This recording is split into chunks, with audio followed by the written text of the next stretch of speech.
Tonight, we're going to explore something that sounds simple, but is actually one of the most mind-bending concepts in all of science. A light year. You've probably heard this term thousands of times. Scientists use it constantly when talking about space. But here's what most people don't realize. When you actually understand what a light year means, when you truly grasp the distance it represents, it changes how you see the universe. It's not just a big number. It's a distance so vast that it challenges our ability to comprehend it. And by the end of this journey, you're going to understand exactly why astronomers need this measurement and why nothing else would work. Before we go any further, if you find this kind of deep exploration interesting, a quick like or subscribe really helps the channel grow. It's a small thing for you, but it makes a huge difference for me. Now, let's dive in. Let's begin with something familiar: distance. You understand distance in your everyday life. You know how far it is to the grocery store, to your workplace, to the next city over. These are distances you can relate to because you've traveled them. You have a sense of what they mean in terms of time, in terms of effort, in terms of what you'll see along the way. A kilometer is about the distance you can walk in 10 to 12 minutes at a normal pace. These measurements work perfectly well for everyday life. If someone tells you the store is 5 kilometers away, you know roughly how long it'll take to drive there. You can picture the journey in your mind. Maybe you'll pass a few traffic lights. Maybe you'll see some familiar landmarks. The distance is concrete and relatable. If someone says a city is 200 kilometers away, you can plan your trip accordingly. That's about 2 hours of driving. You'll want to fill up your gas tank, maybe bring some snacks. Plan for a rest stop halfway. These distances are human-scaled. They fit into our lives and our experience. We've evolved to understand distances we can walk in a day, distances we can see, distances that matter for survival and navigation.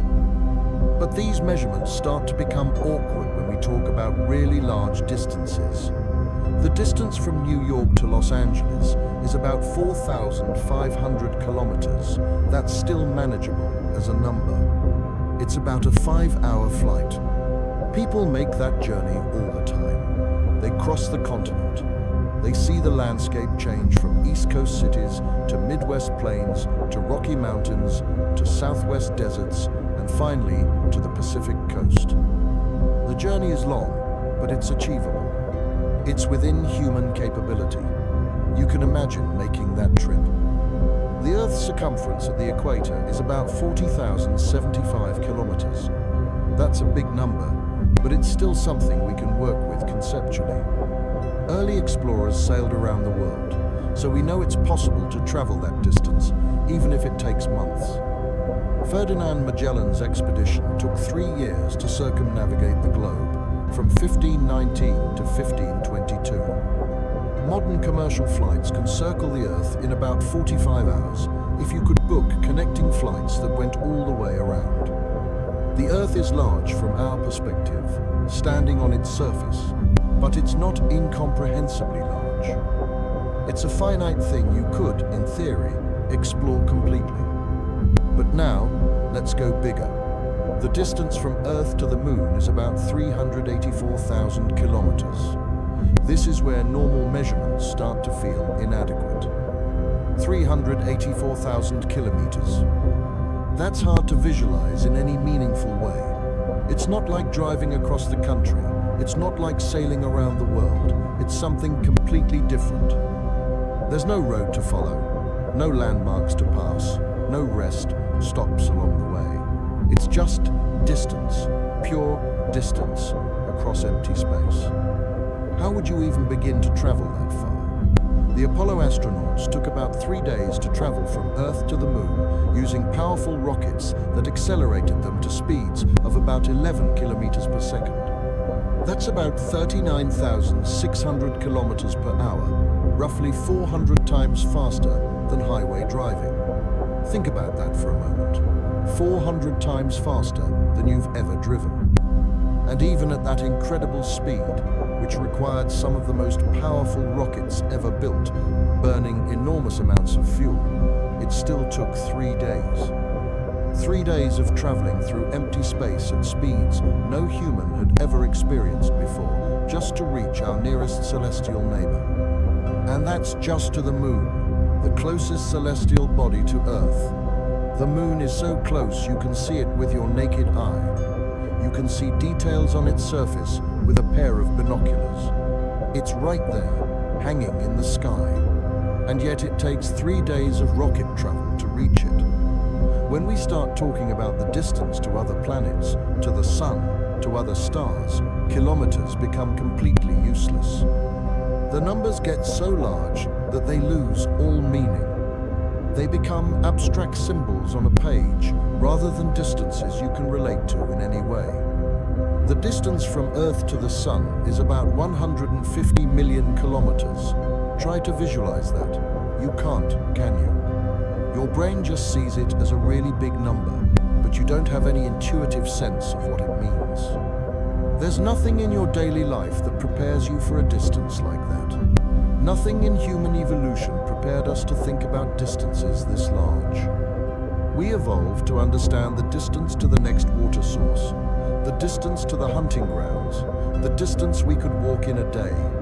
We didn't evolve to comprehend 150 million kilometers.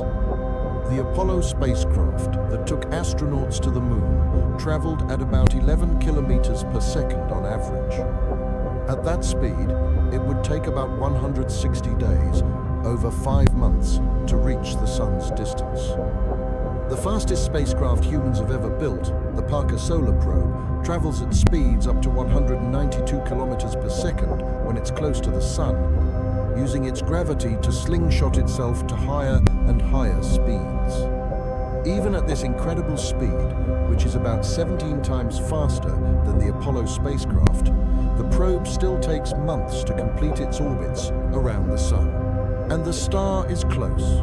It's right here in our cosmic neighborhood. It's the star we orbit. It's the source of all the light and heat that makes life on Earth possible. We see it every day. It's familiar. And yet it's 150 million kilometers away, a distance so vast that even our fastest spacecraft takes months to traverse it. When we start talking about distances to other stars, even the sun's distance becomes tiny by comparison. The sun is our nearest star, and it's 150 million kilometers away. The next nearest star, Proxima Centauri, is about 266,000 times farther than that. 266,000 times farther than a distance that already takes our fastest spacecraft months to cover. This is why astronomers needed a different unit of measurement. Not because they like making things complicated, not because they want to confuse people with big numbers, but because kilometers simply don't work when you're measuring cosmic distances. Using kilometers to measure distances to stars would be like using millimeters to measure the distance between countries. Technically possible, but completely impractical. The numbers become so large, they lose all meaning. They stop being distances and become just numbers, abstract mathematical concepts that don't connect to anything in our experience. So astronomers came up with something different, the light year. But here's what you need to understand right from the start. A light year is not a measure of time. I know it has the word year in it, which makes it sound like time, but it's not. A light year is a measure of distance. It's the distance that light travels in 1 year. Now, why base a measurement on light? Because light is special. Light is the fastest thing in the universe. Nothing can travel faster than light. It's not just a speed limit that we haven't broken yet. It's a fundamental law of physics.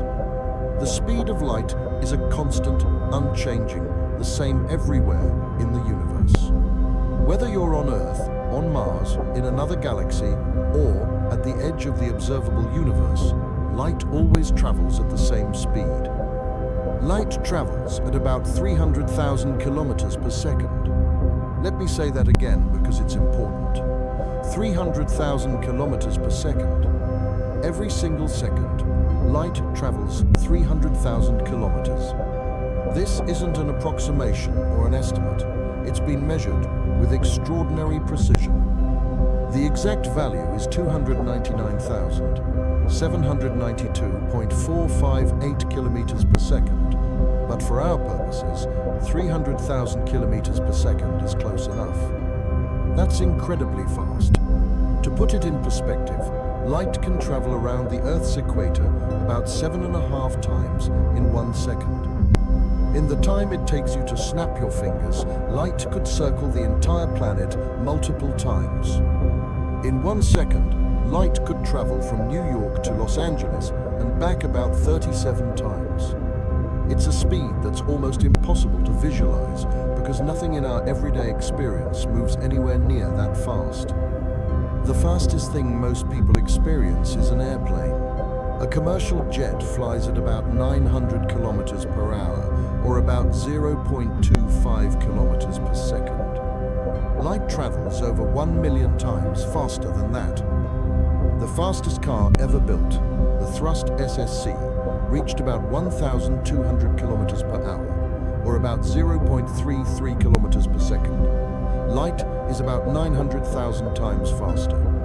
Even the fastest spacecraft we've built, the Parker Solar Probe, at 192 kilometers per second at its peak, is still only about 0.064% the speed of light. It's moving incredibly fast by human standards, but compared to light, it's crawling. When you turn on a light switch, the light reaches your eyes essentially instantly because the room is so small. The light travels from the bulb to your eye in about 10 billionths of a second. That's so fast that there's no perceptible delay. As far as your brain is concerned, the light appears instantly, but the light did travel. It took time. It's just that the time was so short, you couldn't possibly notice it. When you see the sun in the sky, you're actually seeing it as it was 8 minutes and 20 seconds ago, because that's how long it takes light to travel from the sun to Earth. The sun is so far away that even light, traveling at 300,000 kilometers per second, needs over 8 minutes to cover the distance. This has an interesting implication. If something happened on the sun right now, if it suddenly changed color, or dimmed, or even exploded, we wouldn't know for over 8 minutes. The event would happen, but the light carrying information about that event would still be traveling toward us. We'd keep seeing the sun as it was, not as it is, for over 8 minutes. When you look at the moon, you're seeing it as it was about 1.3 seconds ago. Not much of a delay, but still a delay. When astronauts walked on the moon and talked to Mission Control on Earth, every word they spoke took 1.3 seconds to reach Earth. And every response from Mission Control took 1.3 seconds to reach the moon. This created a nearly 3-second gap in every exchange. You can hear this delay in the recordings. There's always this pause, this lag, because the radio signals carrying their voices traveled at the speed of light, and even light needs time to cross the distance between Earth and the moon. Light doesn't travel instantly. It has a speed, and that speed, while incredibly fast, is still finite. This is one of the most important discoveries in physics. Before the late 1600s, most people assumed light traveled instantly. You opened your eyes and you saw things immediately, so it seemed like light must be instantaneous. But in 1676, a Danish astronomer named Ole Rømer made a careful observation of Jupiter's moons and noticed something strange. The times when the moons disappeared behind Jupiter varied depending on where Earth was in its orbit. When Earth was closer to Jupiter, the eclipses happened earlier than predicted. When Earth was farther from Jupiter, they happened later. Rømer realized this was because light took time to travel the different distances. He calculated that light took about 22 minutes to cross the diameter of Earth's orbit. His calculation wasn't quite right because he didn't know the exact size of Earth's orbit, but he proved that light has a finite speed. Today, we know the speed of light with extraordinary precision. We've measured it using lasers, atomic clocks, and sophisticated equipment. We've confirmed that it's constant, that it doesn't change depending on how fast you're moving or where you are. And we've discovered that this speed, this constant, is woven into the very fabric of the universe. It's not just the speed that light happens to travel at, it's a fundamental property of space-time itself. So a light year is the distance light travels in 1 year at this speed. Let's calculate that. Light travels at 300,000 kilometers per second. There are 60 seconds in a minute, 60 minutes in an hour, 24 hours in a day, and 365 days in a year. If we multiply all of these together, 300,000 times 60 times 60 times 24 times 365, we get approximately 9.46 trillion kilometers. To be more precise, it's 9,460,730,472,580.8 kilometers. But for simplicity, we usually just say 9.46 trillion kilometers. That's what a light year is. 9.46 trillion kilometers. Not a measure of time, but a measure of distance. The distance that light, the fastest thing in the universe, travels in 1 year. And that's the number we're going to try to understand tonight. Because understanding what a light year means is essential to understanding our place in the universe, the distances between stars, and the true scale of the cosmos. But first, we need to talk about what a trillion actually means, because most people have no intuitive sense of how large this number really is. We throw around words like million, billion, and trillion in everyday conversation. We hear about government budgets in the trillions, about billionaires, about millions of people, but we don't really understand the massive differences between these numbers. They all sound like big numbers, so we treat them as roughly equivalent, but they're not. The differences between them are staggering. A million is 1,000 thousands. If you saved $1 every day, starting today and continuing without ever stopping, you'd have $1 million in about 2,740 years. That's a long time, but it's conceivable. You can imagine a timeline stretching back 2,740 years. That takes you back to ancient Greece, to the early Roman Republic, to a time when humans were already building cities, writing books, creating civilizations. It's a comprehensible span of time. A billion is 1,000 millions. Now we're jumping up by a factor of 1,000. If you saved $1 every second, not every day, but every single second, you'd need about 32 years to save $1 billion. That's more than the time it takes for a generation to grow up. If you started counting seconds when you were born, and counted continuously without sleeping, eating, or taking any breaks whatsoever, you'd be 32 years old when you reached $1 billion. Think about that. 1 million seconds is about 11 and a half days. That's conceivable. You can imagine a period of 11 and a half days. It's less than 2 weeks. But 1 billion seconds? That's 32 years. The jump from 1 million to 1 billion is enormous. A trillion is 1,000 billions. And here's where numbers start to completely lose their connection to anything we can relate to. If you counted to 1 trillion, counting one number per second without stopping, it would take you about 31,700 years. Let me put that in perspective. That's longer than all of recorded human history. Agriculture, the foundation of civilization, was only invented about 10,000 years ago. Before that, all humans lived as hunter-gatherers, moving from place to place, following animal herds and seasonal plants. Writing systems appeared about 5,000 years ago in Mesopotamia. The pyramids of Egypt were built about 4,600 years ago. The wheel was probably invented about 5,500 years ago. To count to 1 trillion, you'd need to have started counting before any of that happened.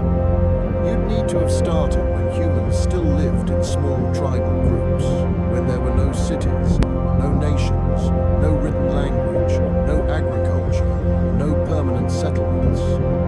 You'd need to have been counting through the entire span of human civilization, through every invention, every discovery, every empire that rose and fell, through every war, every peace, every triumph and tragedy in human history. And you'd still be counting today, and you'd still have thousands of years to go before you reached a trillion.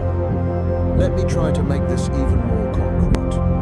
31,700 years ago, modern humans were living in the last ice age. We were using stone tools. We were hunting woolly mammoths and giant ground sloths. We had barely begun to spread across the globe. Modern humans had only recently left Africa and were just starting to populate Europe and Asia. There was no language as we know it today, no art beyond the most primitive cave paintings, no technology beyond sharp rocks and wooden spears. That's how far back a trillion seconds takes you. And a light year is 9.46 trillion kilometers. Every single one of those kilometers is a kilometer. It's not an abstract unit. It's a real distance, the distance you could walk in about 10 to 12 minutes at a normal pace. And there are 9.46 trillion of those individual kilometers in one light year. 9.46 trillion separate, distinct kilometer-long segments, each one the length of a walk to your local store. So when we say a light year is 9.46 trillion kilometers, we're talking about a distance that dwarfs anything in our daily experience. You can write it down, you can calculate with it, you can use it in equations, but grasping it intuitively is nearly impossible. Our brains simply didn't evolve to handle numbers this large. We evolved to count the number of people in our tribe, the number of animals in a herd, the number of days until the seasons change. We can count to a few hundred, maybe a few thousand if we really concentrate. But 9.46 trillion, that's so far beyond our cognitive capabilities that it might as well be infinity.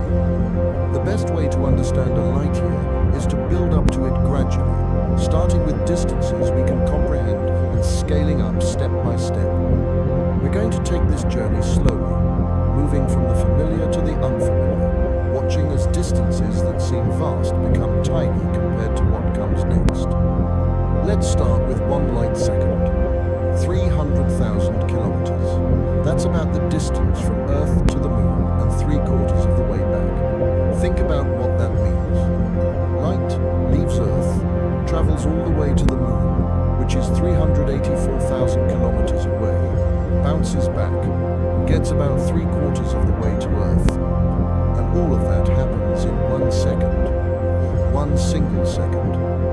When astronauts on the Moon talked to Mission Control in Houston during the Apollo missions, there was a communication delay of about 1.3 seconds each way. The astronauts would say something, and Mission Control wouldn't hear it for 1.3 seconds because the radio signal, traveling at the speed of light, needed that long to make the journey. When Mission Control replied, their response took another 1.3 seconds to reach the Moon. So every exchange had a nearly 3-second delay built in. It's subtle when you listen to the recordings, but it's always there. There's this pause, this lag, because of the distance the signals had to travel, and because nothing, not even radio waves, can travel faster than light. 1 light minute is 60 light seconds, 18 million kilometers. The Sun is about 8 light minutes away from Earth, which is about 150 million kilometers. So 1 light minute is roughly 12% of the distance from Earth to the Sunday. If you could somehow stand on the Sun, which you obviously can't because it's a ball of plasma with a surface temperature of about 5,500 degrees Celsius, but if you could somehow stand there and look at Earth, you'd be seeing Earth as it was 8 minutes and 20 seconds ago. If Earth suddenly exploded, you wouldn't know for over 8 minutes. The event would happen, but the light from that event carrying the information about it would take over 8 minutes to cross the distance between Earth and the Sun. This has practical implications for space exploration that most people don't think about. When NASA operates rovers on Mars, there's always a communication delay because Mars is so far away. At its closest, when Earth and Mars are on the same side of the Sun in their orbits, Mars is about 32 million kilometers from Earth, which is about 2 light minutes. At its farthest, when Earth and Mars are on opposite sides of the Sun, the distance is about 400 million kilometers, about 22 light minutes. This means when the Perseverance rover is operating on Mars, every command sent from Earth takes between 2 and 22 minutes to arrive, depending on where Mars is in its orbit. And any data the rover sends back takes the same amount of time to reach Earth. You can't drive a rover on Mars in real time like you'd drive a remote-controlled car on Earth. The delay is too long. Instead, NASA engineers have to plan the rover's activities carefully. They analyze images from previous days, plan a route, write a sequence of commands, send those commands to Mars, and then wait. If something goes wrong, if the rover gets stuck on a rock or encounters an obstacle, they can't react instantly. They have to wait for the information to reach Earth, which takes anywhere from 2 to 22 minutes. Then, they have to analyze what went wrong, figure out a solution, write new commands, send those commands, and wait another 2 to 22 minutes for them to arrive. A problem that might take seconds to solve with a remote-controlled car on Earth can take an hour or more to solve on Mars. 1 light hour is 60 light minutes. That's about 1,080 million kilometers. Over 1 billion kilometers, that's a distance so vast that even imagining it is difficult. The planet Saturn, at its closest approach to Earth, is about 1.2 light hours away. Saturn is one of the most distant planets you can see with the naked eye from Earth, a beautiful ringed world that's been observed since ancient times, and it's about 1.2 light hours away. When the Cassini spacecraft was orbiting Saturn from 2004 to 2017, taking incredible close-up photographs of the planet and its moons, there was over an hour of delay between when it took a picture and when that picture reached Earth. The spacecraft would take a photo, convert it to digital data, transmit it as a radio signal traveling at the speed of light, and over an hour later, scientists on Earth would receive it. This meant that Cassini couldn't be controlled in real time. Engineers and scientists couldn't watch what the spacecraft was seeing and adjust its path on the fly like you might steer a car or pilot a drone. Instead, they had to program entire sequences of commands days or weeks in advance, upload them to the spacecraft, and trust that Cassini would execute them correctly. If something went wrong, the spacecraft had to be smart enough to handle it autonomously, to recognize the problem and switch to a safe mode. Because by the time the problem was reported back to Earth and new commands were sent, over 2 hours would have passed. The situation could have changed completely in that time. 1 light day is 24 light hours, about 25,900,000,000 kilometers. We're now talking about distances where even our fastest spacecraft become incredibly slow by comparison. Voyager 1, the spacecraft that launched in 1977 and is currently the most distant human-made object from Earth, is about 24 light hours away as of 2025. It's been traveling for nearly 50 years, moving at about 17 kilometers per second, which is about 61,200 kilometers per hour. That's incredibly fast by any human standard. At that speed, you could travel from one side of the United States to the other in about 2 minutes. And yet, after nearly 5 decades of constant travel through the vacuum of space with nothing to slow it down, Voyager still hasn't traveled 1 full light day from Earth. This is roughly the distance to the heliopause, the boundary where the sun's influence ends and interstellar space begins. The heliopause is where the solar wind, the constant stream of charged particles flowing out from the sun in all directions, finally slows down and mingles with the interstellar medium, the thin gas that fills the space between stars. Voyager 1 crossed this boundary in 2012, becoming the first human-made object to enter interstellar space. It was a historic moment, a milestone in human exploration. But it's still within one light day of the sun. It's still, in cosmic terms, right here in our neighborhood. One light week is 7 light days, about 181 billion kilometers. Now we're in a region where nothing human-made has ever been, and nothing will be for decades or centuries to come. This is deep space, far beyond the planets, far beyond anything we've directly explored. Out here, the sun would no longer appear as the overwhelming source of light and heat it is from Earth. It would appear as just a bright star, brighter than other stars certainly, but just a point of light in the darkness. If you were somehow out here, floating in space at one light week from the sun, you'd see the sun as a brilliant star, but you'd also see thousands of other stars scattered across the black sky.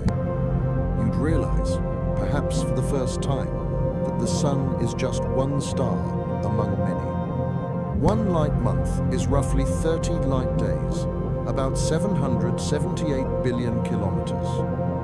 At this distance, if you looked back at the sun through a telescope, you'd see it as just another star, not much brighter than many others in the sky. The solar system, with all its planets and moons and asteroids and comets, would be barely visible. Even with a powerful telescope, you might see Jupiter as a faint dot, but the inner planets would be lost in the sun's glare. Everything we think of as the solar system, all the planets we've studied and sent spacecraft to, all the worlds we know, would be compressed into a tiny region around an ordinary star. And one light year is 365 light days. It's 12 light months. It's 52 light weeks.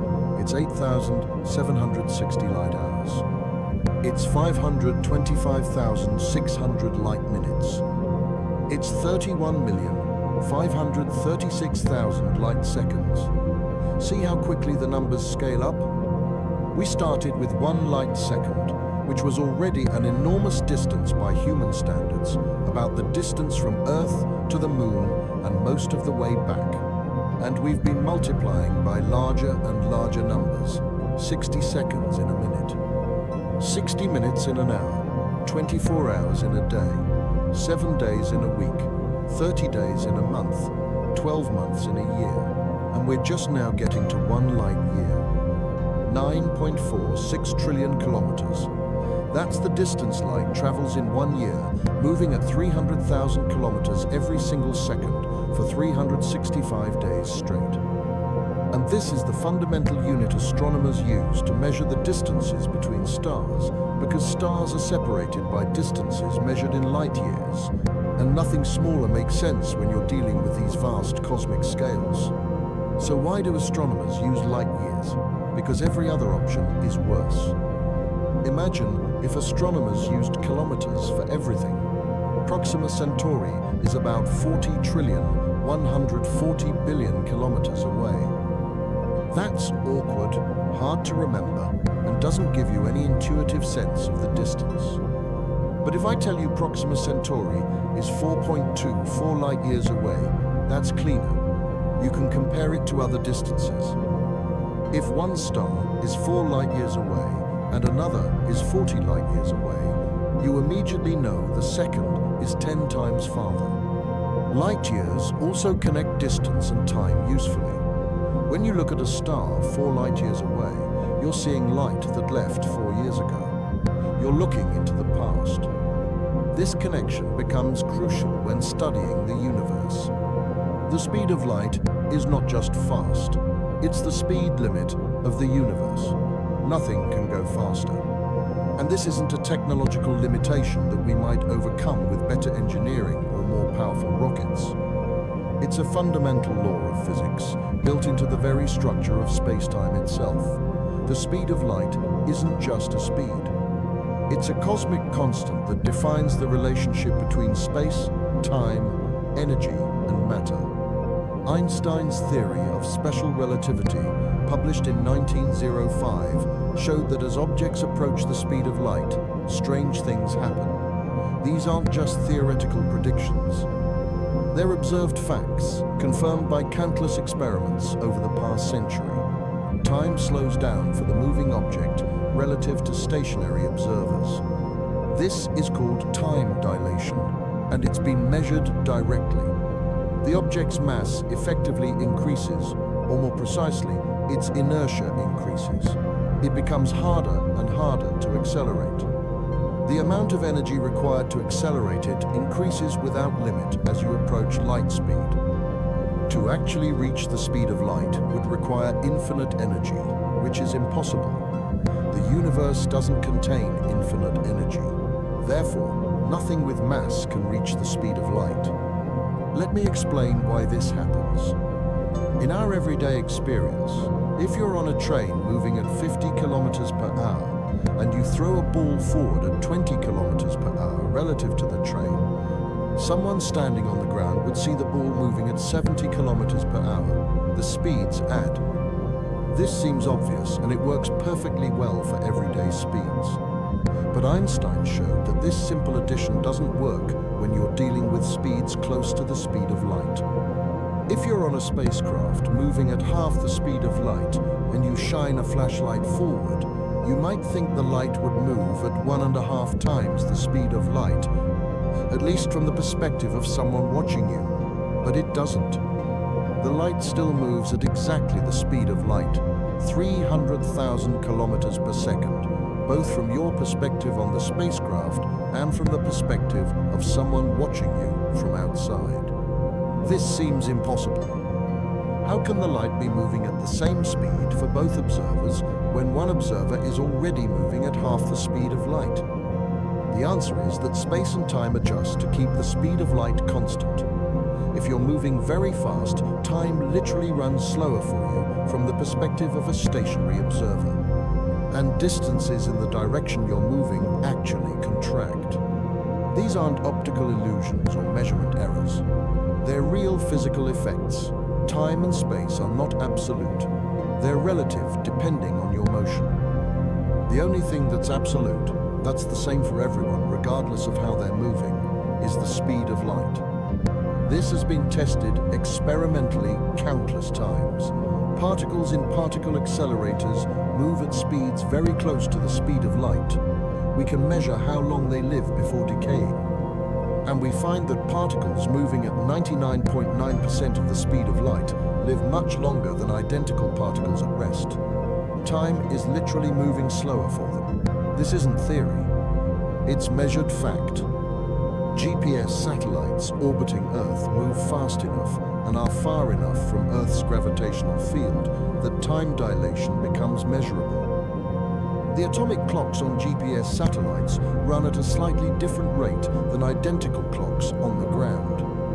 If GPS didn't account for this time dilation effect, your GPS navigation would be off by several kilometers within just a few hours. The fact that GPS works is proof that time dilation is real. Cosmic rays, high-energy particles from space, create muons when they hit the upper atmosphere. Muons are subatomic particles that decay very quickly, with a half-life of about 2 microseconds. At this rate, even moving at close to the speed of light, muons created in the upper atmosphere shouldn't be able to reach the ground before decaying. And yet, we detect muons at ground level all the time. Why? Because from our perspective, the muons are moving so fast that time dilation extends their lifetime. What's 2 microseconds from the muon's perspective becomes much longer from our perspective, long enough for them to reach the ground. Only massless particles, like photons, which are particles of light, can travel at the speed of light. Photons have no rest mass, so they don't need infinite energy to reach light speed. In fact, photons must always travel at light speed. They can't slow down or speed up. From the moment they're created to the moment they're absorbed, they travel at exactly the speed of light, no faster, no slower. This is simply what photons do. It's their nature. This has profound implications for space travel that go beyond just engineering challenges. Even if we developed perfect propulsion systems with access to unlimited energy, even if we solved every engineering problem imaginable, we still couldn't travel faster than light. The 4.24 light-years to Proxima Centauri represents a minimum travel time of 4.24 years. Even in the most optimistic scenario, where we could somehow accelerate a spacecraft to nearly the speed of light, and that's just getting to the nearest star. Most destinations in space are much, much farther away. Some science fiction proposes ways around this limitation. Warp drives that bend space around a spacecraft, allowing it to effectively travel faster than light without actually moving faster than light through space. Wormholes that create shortcuts through space-time, connecting distant points in space. Hyperspace, an alternate dimension where the laws of physics are different and faster than light travel is possible. These are creative ideas, and some, like warp drives, have a basis in theoretical physics.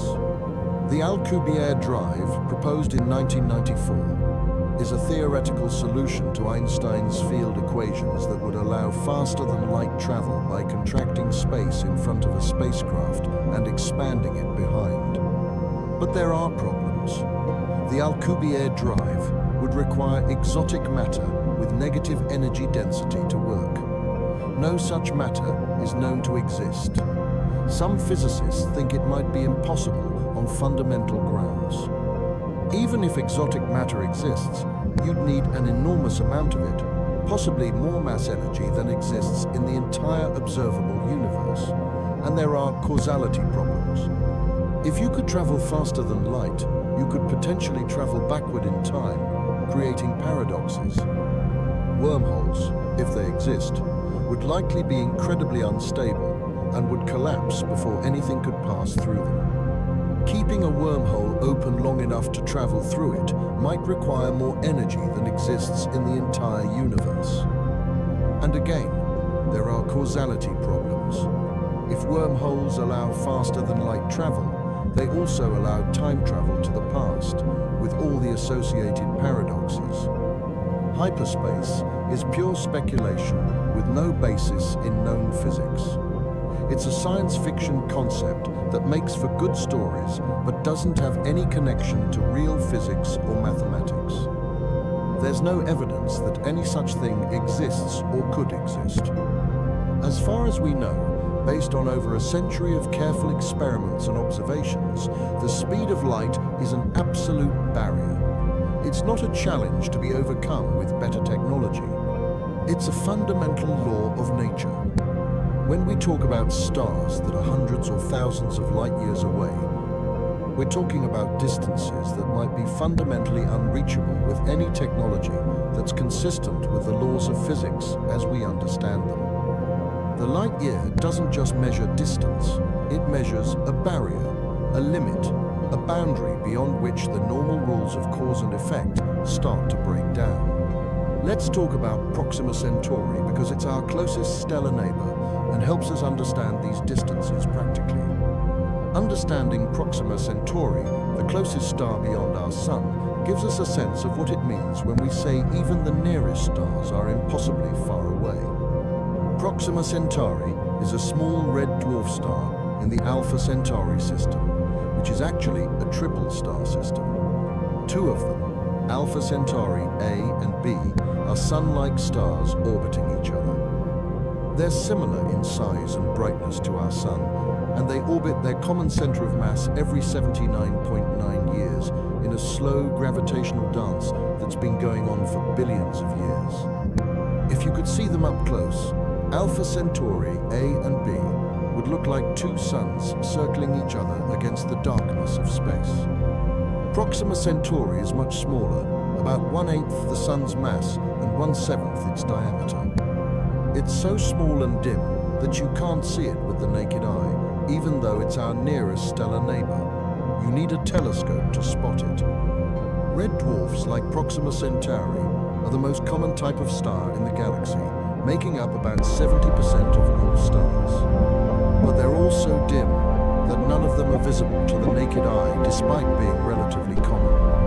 When you look up at the night sky, every star you can see with your naked eye is either larger and brighter than the Sun, or it's not a star at all, but a planet. Proxima Centauri is 4.24 light-years away, about 40 trillion, 140 billion kilometers. That's 40 with 12 zeros after it. To put this in perspective, if you could somehow travel at the speed of the fastest spacecraft humans have ever built, the Parker Solar Probe at 192 kilometers per second, it would take you about 6,800 years to reach Proxima Centauri. That's longer than all of recorded human history. Writing was invented about 5,000 years ago. You could have started your journey when humans first learned to write, traveled continuously at the fastest speed any human spacecraft has ever achieved, and you'd still be traveling today, still thousands of years away from your destination. There have been proposals for faster spacecraft.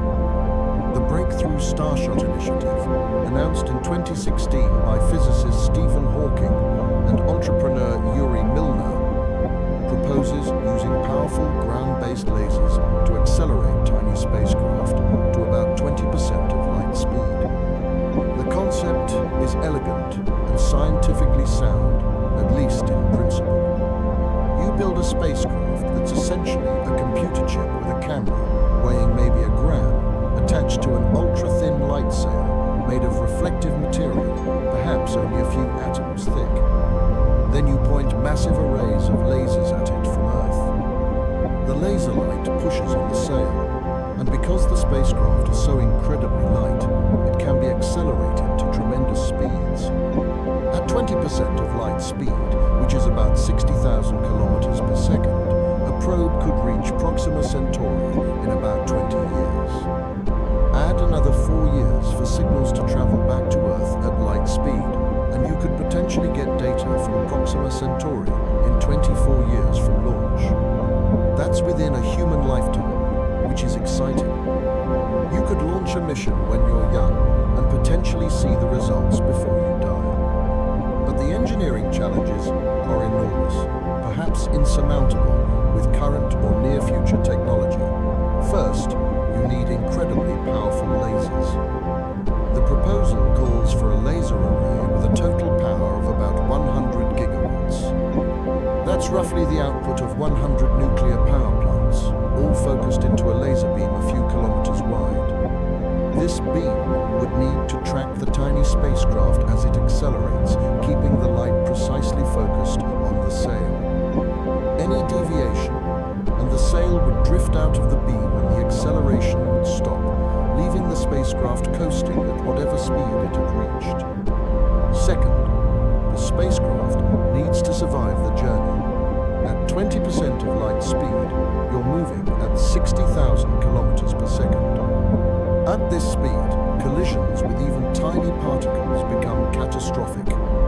A speck of dust, something smaller than a grain of sand, hitting the spacecraft at this speed would release energy equivalent to a large bomb. The spacecraft would need shielding to protect it, but any shielding adds weight, and weight is the enemy when you're trying to accelerate something with light pressure. The more the spacecraft weighs, the more power you need to accelerate it, and the equation gets worse and worse as you add weight. Third, you need to be able to communicate with the spacecraft over 4 light-years of distance.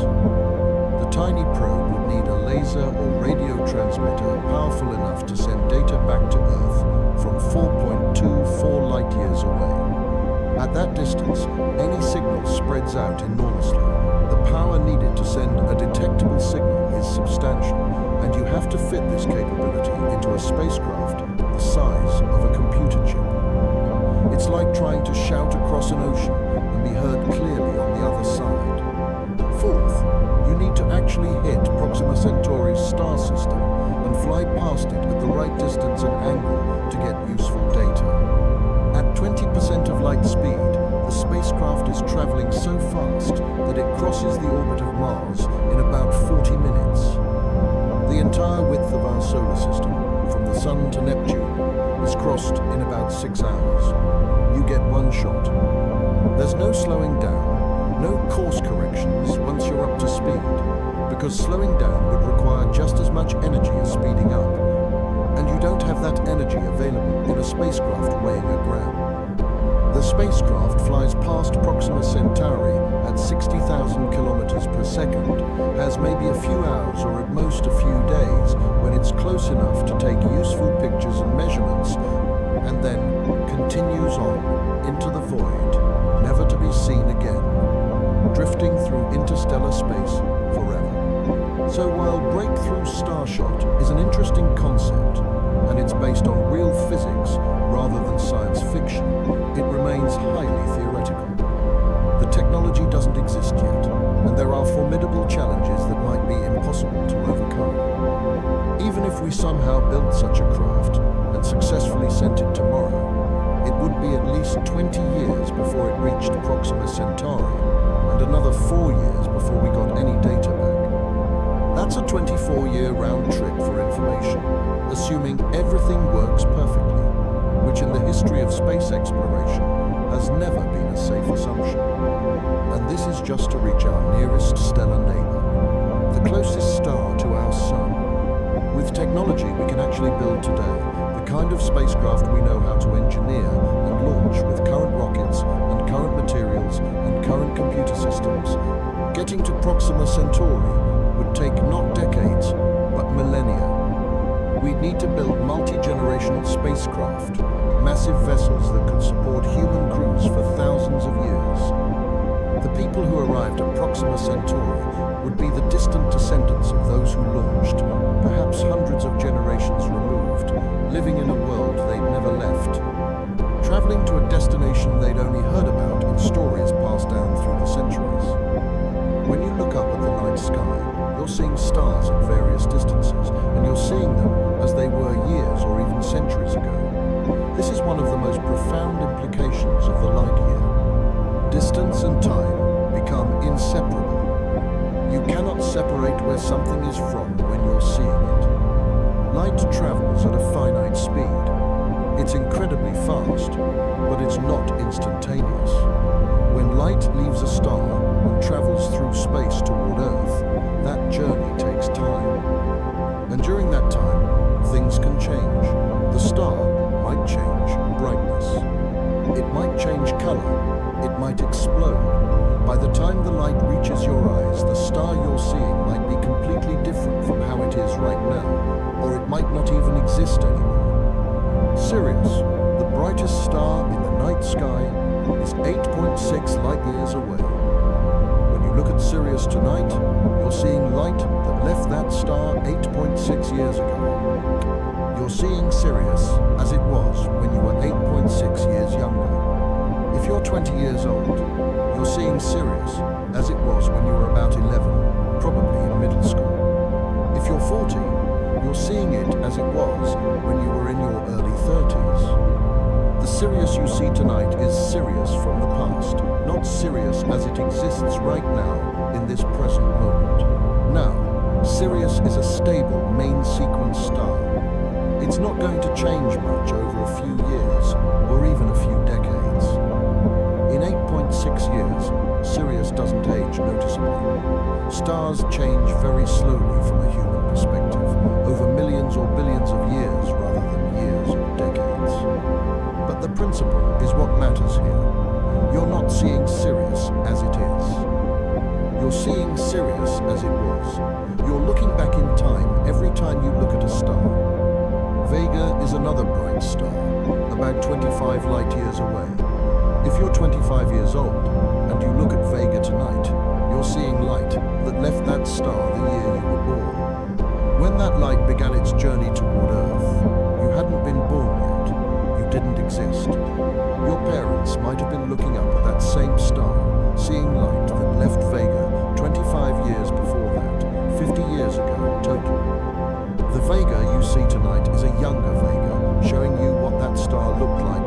century ago, not as it is right now.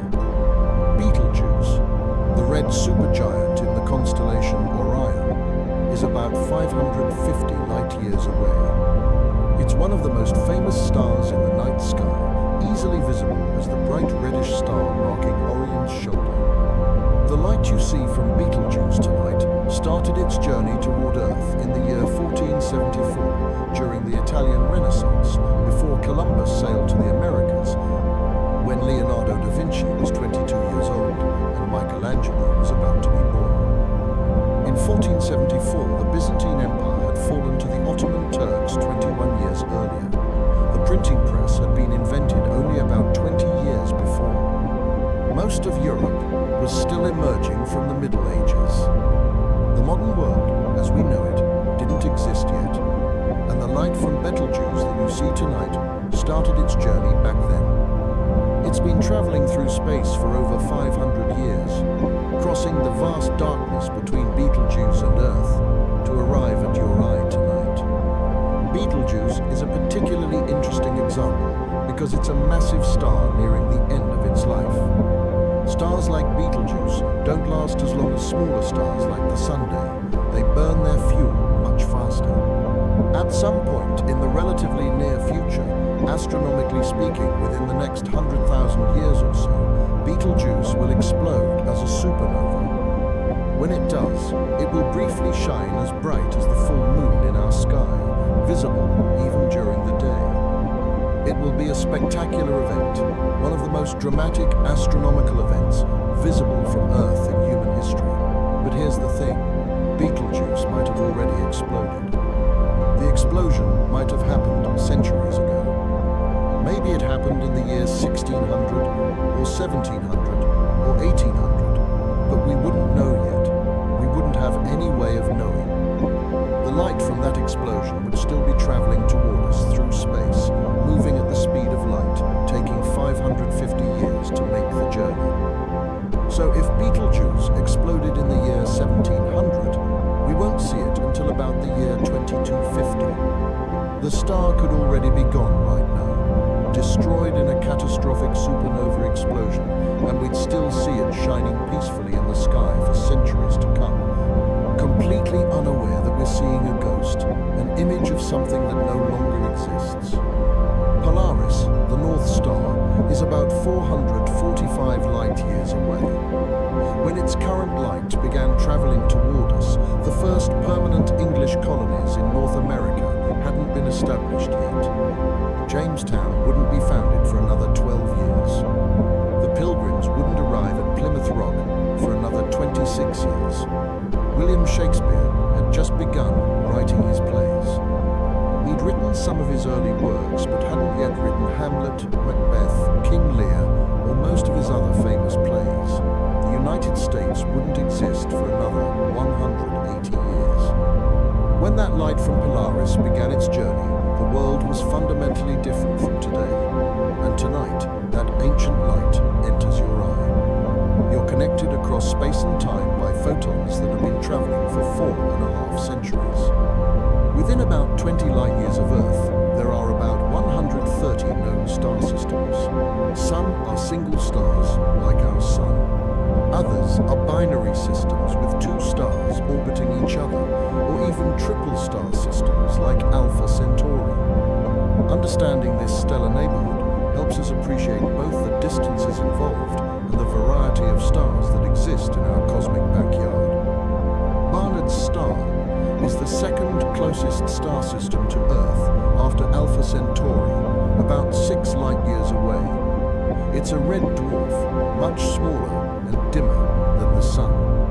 What makes Barnard's star particularly interesting is that it's moving toward us relatively quickly by stellar standards.